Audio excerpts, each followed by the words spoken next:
Night smothered the Pacific in silence. Somewhere east of Japan, beneath a sky without moonlight, a steel giant rose slowly through the black water. First, the periscope, then the tower, then the long, impossibly wide deck of a submarine unlike any the world had ever seen. Seawater cascaded from its hull as ballast tanks blew. The ocean hissed against hot metal. On deck, sailors moved quickly, urgently, but without shouting. Boots hammered against steel, hands gripped cables slick with salt. A circular hangar door began to rotate open with a low, grinding groan. Inside, folded like mechanical birds, 3 bombers waited in darkness. The smell of fuel drifted into the night air. Wings were unlocked, bolts tightened, engines primed. One by one, the aircraft were rolled forward onto a narrow catapult that stretched along the submarine's bow. Far across the ocean lay their target. If the launch succeeded, the strike could shake the United States itself, cripple a vital artery of its war machine, and prove that Japan still possessed teeth. The pilots climbed into their cockpits. Engines coughed, propellers began to turn, and then an order arrived, not to launch, but to stand down. The largest submarines ever built would return to port without firing a shot. They had been designed to change the course of the Pacific War. Instead, they became a symbol of something far more unsettling, a weapon that arrived too late. The submarine that surfaced that night was not an experiment. It was the culmination of a vision born in desperation.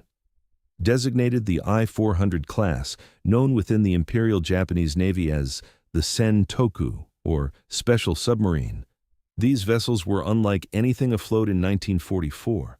At more than 400 feet in length, they were the largest submarines ever constructed, a record that would stand until the nuclear age reshaped naval warfare 2 decades later. Their hulls were enormous, so wide that engineers had to design a unique figure-8 cross-section to give the boat both buoyancy and internal space. Inside, compartments stretched longer than those of many surface destroyers. The range was staggering, over 37,000 miles without refueling. In theory, an I-400 could circle the globe 1.5 times without returning to port. But size was not the point. The heart of the design lay in the cylindrical hangar mounted along the forward deck, a watertight steel tube capable of housing 3 specially designed Aichi M6A Siren bombers. The word siren meant clear sky storm. It was a name chosen carefully. Each aircraft had folding wings and collapsible tail surfaces. Crews could roll them out, extend their wings, mount their floats, and launch them by compressed air catapult in a matter of minutes. From submarine to airborne strike force, on the open ocean, the concept was breathtaking in its audacity. A submarine could travel invisibly across the Pacific, surface within range of a distant target, unleash a surprise air raid, then submerge and vanish before retaliation could arrive. No carrier group required, no forward base necessary. The ocean itself became the runway. In an age when naval warfare was increasingly defined by aircraft carriers and radar-guided fleets, the I-400 offered something radically different: global reach from beneath the waves, and the implications were profound. From hidden waters off Central America, these submarines could threaten the Panama Canal. From remote positions near the American coast, they could strike cities or industrial sites that had never felt the war directly. The continental United States, once protected by distance, was no longer unreachable. On paper, it was revolutionary. But the 8 I-400s were not built in a moment of strength. They were conceived after Midway, after the loss of seasoned carrier pilots, after the balance of industrial power had tipped decisively toward the United States. Japan did not turn to floating aircraft hangars because it was confident. It turned to them because conventional superiority was slipping away. The Sen-Toku class was not simply an engineering achievement, it was a gamble, a belief that one precise, spectacular strike could compensate for shrinking fleets, vanishing fuel reserves, and an enemy whose factories ran day and night. The submarine was immense, its ambition was even larger. But the question lingered beneath its steel hull. What kind of war requires a weapon like this? To understand the I-400, you have to return to 1943. The Pacific War had changed. At Midway, Japan had lost 4 fleet carriers in a single day. Veteran pilots, men trained over years in peacetime, were gone. Replacement aircrews were rushed through shortened programs. Experience could not be manufactured at the pace of American industry. Across the ocean, shipyards in California and Virginia were launching carriers at a rate Japan could not even imagine. Liberty ships slid down American slipways almost daily. Tankers, destroyers, escort carriers, steel multiplied faster than torpedoes could sink it, and beneath the surface, American submarines were strangling Japan's lifeline. Oil from the Dutch East Indies, fuel for ships, aircraft, and factories, began disappearing beneath the waves. Merchant convoys thinned, fuel rationing tightened, training flights were cut short. Warships remained in harbor, not because they were damaged, but because there was nothing left to burn. Japan faced a reality it could neither publicly admit nor easily solve. It could not outproduce the United States. It could not outtrain it. It could not match it in fuel or industrial depth. So the strategy shifted. If total war could not be won through sustained attrition, perhaps it could be influenced through shock. A single, devastating strike. A psychological blow so dramatic that it might disrupt American momentum, force hesitation, perhaps even negotiation. The logic was not entirely irrational. Surprise had once worked before. Pearl Harbor had reshaped the opening of the war in a single morning. But 1944 was not 1941. The American military machine was now hardened, dispersed, and accelerating. And yet, within Japan's naval command, the belief persisted that somewhere, somehow, a decisive weapon still existed, a tool that could restore balance through ingenuity rather than mass. Germany was investing in V-weapons, rocket bombs aimed at cities. Japan would answer with something different, not a rocket, not a battleship, but a submarine capable of launching aircraft across an ocean. It was an extraordinary solution to an extraordinary problem, but it revealed something deeper. The I-400 was not simply built to win a battle. It was built in the hope that one bold stroke could compensate for a war already slipping out of control. The weapon was extraordinary. The target was even more ambitious. Japanese planners did not select a random harbor or an isolated base. They chose a point on the map that functioned as a hinge for the entire American war effort, the Panama Canal. More specifically, the Ghatan Locks. The canal was not just a shipping route, it was the artery connecting 2 oceans. Warships built on the Atlantic coast could transit to the Pacific in days instead of months. Troop transports, ammunition ships, tankers, all flowed through that narrow corridor of concrete chambers and rising water. Destroy the locks, and you would not sink a fleet. You would slow an empire. A single well-placed strike could drain millions of gallons of fresh water, disable the lock gates, and block the passage between oceans. Repairs would take time. Engineers would scramble, traffic would halt, headlines would explode across American newspapers. For a nation that had not experienced bombing on its mainland, the psychological shock alone would be immense. From Tokyo's perspective, it was a target both practical and symbolic. Practical, because it directly affected military logistics. Symbolic, because it struck at the illusion of distance that protected the United States, and the I-400 was uniquely suited for it. A conventional carrier task force could never approach Central America without detection. A surface raider would be hunted relentlessly, but a submarine could slip past patrol lines, cross thousands of miles of open ocean, and surface in darkness within striking distance. The Siren bombers would carry special bombs designed to damage the lock gates and surrounding infrastructure. The attack would come at dawn. By the time American forces reacted, the submarine would already be diving beneath the waves. It was bold. It was daring. It was also based on a fragile assumption that a single spectacular strike could meaningfully alter a war already defined by industrial scale and sustained production. Still, to the officers drafting the mission plans, the canal represented something tangible. If Japan could not win everywhere, perhaps it could strike somewhere that mattered enough to change the conversation.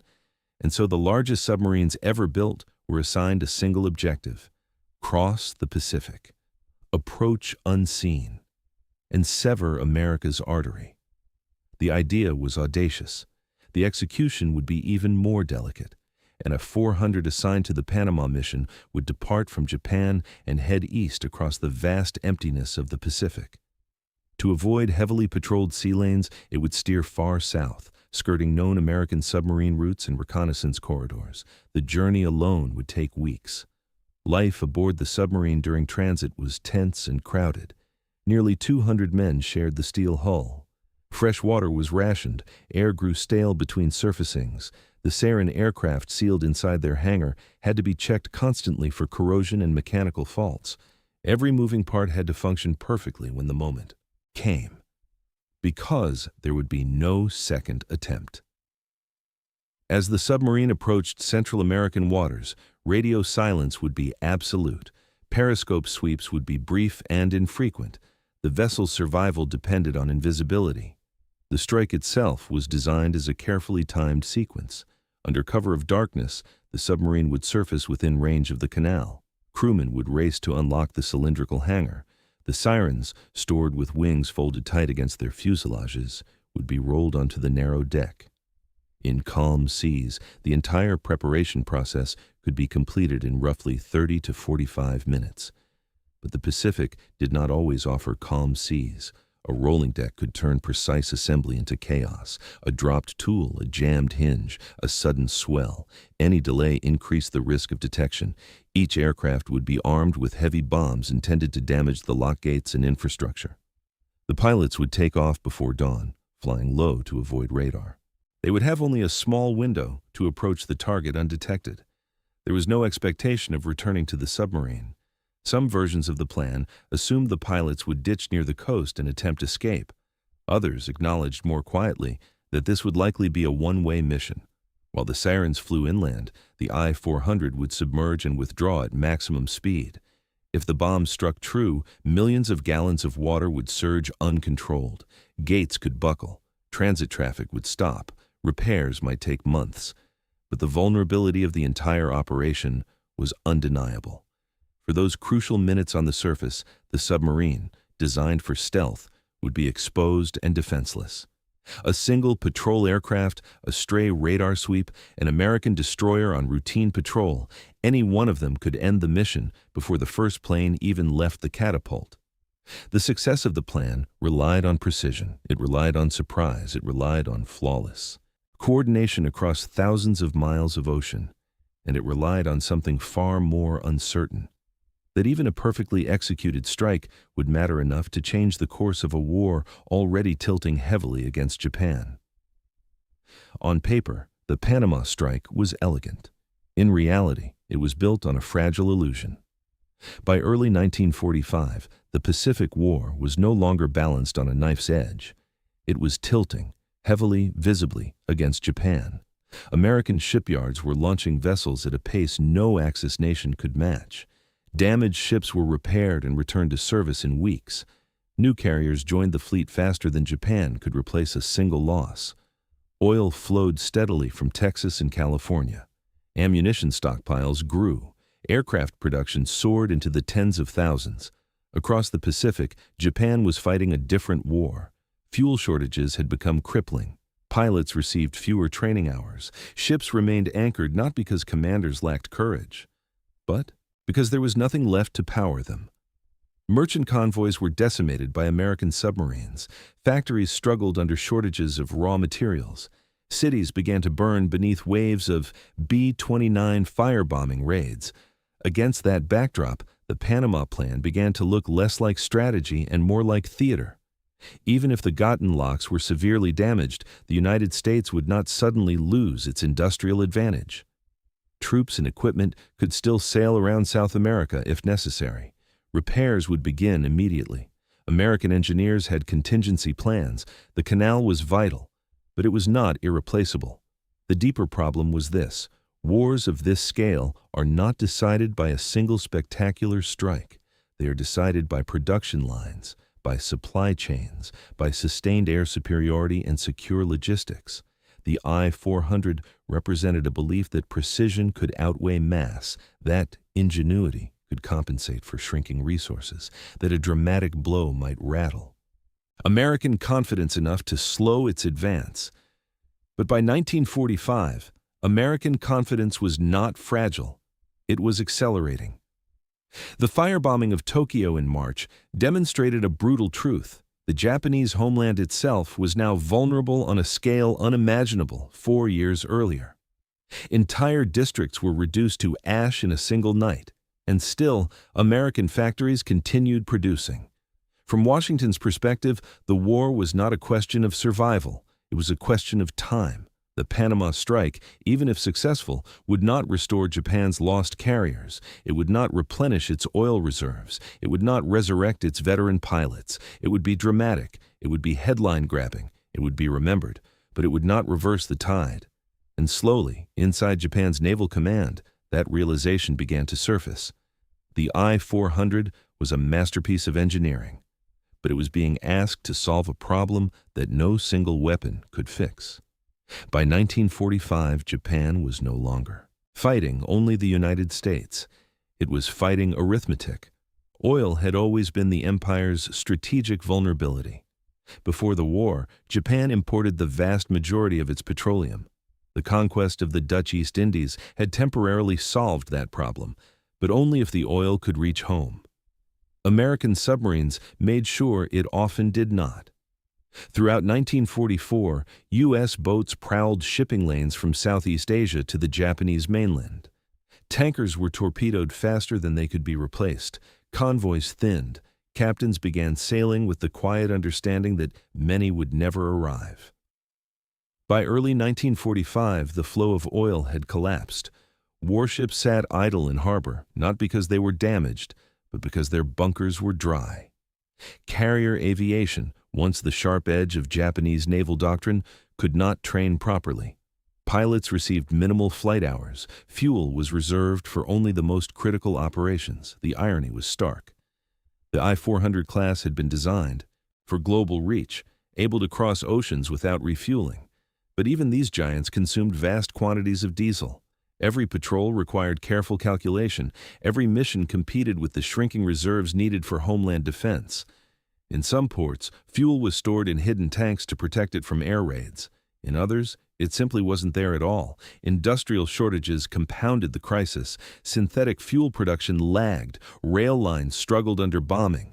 Refineries were damaged. The entire logistical web began to fray. Modern warfare is not sustained by bravery alone. It is sustained by pipelines, shipping routes, refineries, and factories. And those systems were failing. The I-400 was a marvel of engineering, but it floated within a navy that could barely power its destroyers. Its range meant little in a country running on fumes. As the Panama Plan faltered and resources dwindled, one reality became unavoidable. Japan no longer had the depth to support grand experiments. The empire was shrinking inward, and even its most advanced submarine could not escape the gravity of that collapse.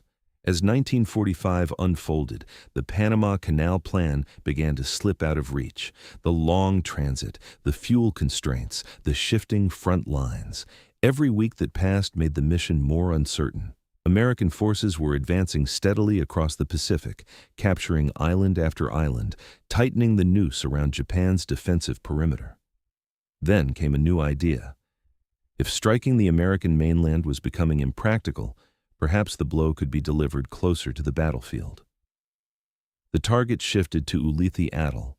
Ulithi, in the western Pacific, had become one of the largest naval anchorages in the world. By late 1944, it served as a forward base for the U.S. Pacific Fleet, an immense lagoon crowded with carriers, battleships, oilers, and supply vessels. It was the staging ground for operations against the Philippines, Iwo Jima, and eventually Okinawa. To Japanese planners, Ulithi represented concentration. Where Panama symbolized logistics, Ulithi symbolized power. A successful strike there would not merely damage infrastructure. It could destroy carriers at anchor. It could disrupt imminent offensives. It could show that even the heart of the American fleet was vulnerable. The I-400 submarines were reassigned. The mission was redesigned for shorter range. The Sarin bombers would approach at low altitude, possibly painted in American markings to reduce suspicion. The pilots were briefed with growing realism about their chances of survival. This was no longer a bold, long-range strategic gamble. It was a desperate attempt to inflict visible damage before the war closed in completely. Time was shrinking. American aircraft roamed freely over Japanese waters. Submarine patrol lines thickened. Every sortie risked detection. Every delay eroded opportunity. And beneath the formal orders and revised maps, there was an unspoken understanding among the crews. The I-400 was no longer being prepared to change the course of the war. It was being prepared to strike back, once, before the end. The miracle weapon had not grown stronger. The world around it had simply grown smaller. In the summer of 1945, the I-400 submarines finally put to sea. Their mission was no longer theoretical. Crews had trained relentlessly. Aircraft had been assembled and disassembled dozens of times in drills. The route toward Ulithi was calculated with care. But as they moved through the Pacific, events began to outrun them. American forces had secured Okinawa after a brutal campaign. From its airfields, bombers and fighters could now strike deep into the Japanese homeland. Naval blockades tightened, radar picket lines stretched across critical sea lanes. The ocean itself felt smaller, crowded with patrol aircraft and hunter-killer groups. The I-400s traveled submerged by day, surfacing cautiously at night to recharge batteries. Every transmission was brief. Every radar contact was treated as a potential death sentence. They were racing not only against American defenses, but against time. On August 6, 1945, a single bomb fell on Hiroshima. News traveled unevenly through military channels, fragmented and confused. Rumors of a new kind of weapon circulated among officers. 3 days later, another bomb struck Nagasaki. Then, on August 8th, the Soviet Union declared war and surged into Manchuria.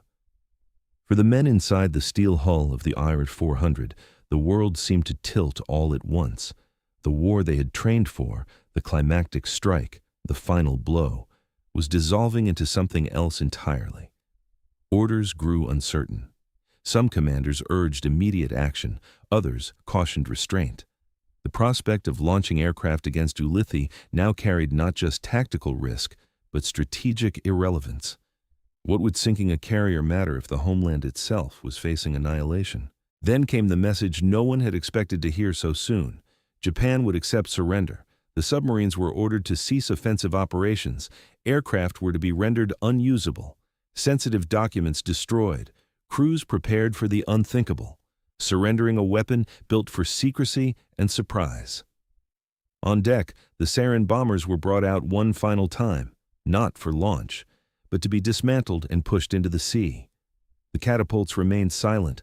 The engines never roared into the dawn sky. After years of design, construction, and preparation, the largest submarines of the war turned back toward home without firing a shot. They had been built for a decisive moment, and that moment had vanished before they could reach it. When Japan announced its surrender, the I-400 submarines were still at sea. Orders were transmitted with unusual clarity now. Black flags were hoisted, guns were dismounted, codes and secret documents were burned in small metal containers on deck, their ashes carried away by the wind. The submarines that had been designed to slip silently past American defenses were now instructed to sail toward them. In late August 1945, U.S. Navy vessels intercepted the I-400 and her sister boats. American sailors approached cautiously at first. They expected mines, booby traps, last-minute acts of defiance. Instead, they found exhausted crews standing in formation. When U.S. officers stepped aboard, they quickly realized they were looking at something extraordinary. The hull was massive, far larger than any submarine they had previously encountered. The cylindrical hangar along the deck drew immediate attention. When the doors were opened and the internal layout examined, the scale of the concept became clear. A submarine aircraft carrier. American engineers measured the compartments, studied the launch mechanisms, inspected the catapult system. They examined the sarin aircraft, noting their folding wings and specialized design. Reports were drafted and transmitted up the chain of command. There was no ridicule, no dismissal, only recognition. The war had ended before this weapon could be used. but its ambition was undeniable. The I-400 represented a vision of global strike capability from beneath the ocean's surface, a platform able to deliver air power across thousands of miles without reliance on traditional carriers or forward bases. In defeat, it had become a prize, and as American crews guided the captured submarines toward inspection ports, one realization quietly settled in. Japan had built a weapon that belonged not only to the war that had just ended, but to the wars of the future. In the months after the surrender, the I-400 submarines were studied with intense interest. American naval intelligence teams photographed every compartment. Engineers mapped the hangar dimensions, the catapult system, the fuel storage layout, and the aircraft handling procedures. Reports circulated quietly through the U.S. Navy's strategic planning offices. The war had proven that aircraft carriers dominated the seas, but the I-400 suggested something more unsettling. What if the carrier itself could disappear? The concept was not refined. The Syrian aircraft were vulnerable. The launch process required surfacing. The operational window was narrow, but beneath those limitations was a powerful idea, a submerged platform capable of delivering strategic strike at extreme range. The principle mattered more than the details. In the years that followed, the world entered a new kind of standoff. Nuclear weapons replaced conventional bombs as the ultimate expression of destructive power. And the central problem of the Cold War became one of survivability. How do you ensure retaliation if your airfields and surface fleets are destroyed? The answer would come from beneath the ocean. Ballistic missile submarines armed with nuclear weapons would patrol silently. Hidden and mobile, capable of striking continents from thousands of miles away. They would not need to surface to launch aircraft. They would not rely on fragile runways or exposed decks. But the logic was familiar. Stealth, range, surprise, strategic reach from underwater, the I-400 had been conceived as a tool of desperation. Yet, in its steel hull lay the outline of a future doctrine, one that would define naval power for decades. It failed to change the course of the Pacific War, but it helped shape the architecture of deterrence that followed. Sometimes, history remembers a weapon not for what it achieved, but for what it quietly anticipated. In the end, the I-400 never launched its storm. It never bombed the Panama Canal. It never struck the carriers at Ulithi. It never forced the United States to reconsider its advance. It returned to port as a curiosity of war, massive, advanced, and unused. But the story of the I-400 is not really about a submarine. It is about a belief, the belief that one extraordinary weapon can compensate for a collapsing system, that ingenuity can replace oil, that precision can replace production, that shock can replace strategy. Throughout history, nations facing defeat have searched for decisive tools, machines that promise to reset the balance in a single stroke. Rockets, super heavy tanks, secret aircraft, submarines that carry bombers across oceans. Sometimes they are brilliant, sometimes they are terrifying. But they cannot function in isolation. Wars of this scale are not won by singular marvels of engineering. They are won by logistics, coordination, sustainable industry, and clear strategic alignment. When those foundations erode, even the most advanced machines become symbols rather than solutions. The I-400 was not foolish. It was visionary. It demonstrated technical creativity under immense pressure. It proved that Japanese engineers could still think boldly, even as resources dwindled and cities burned. But it also revealed a deeper truth. By the time the largest submarines ever built slipped into the Pacific, the outcome of the war was no longer determined by surprise. It had already been decided in shipyards, oil fields, training schools, and factories, places far less dramatic than a submarine hangar opening at midnight. In the quiet after surrender, as the ocean closed over their hulls for the last time, the I-400s left behind a lesson as enduring as any blueprint. No weapon, however revolutionary, can rescue a strategy that has already run out of time.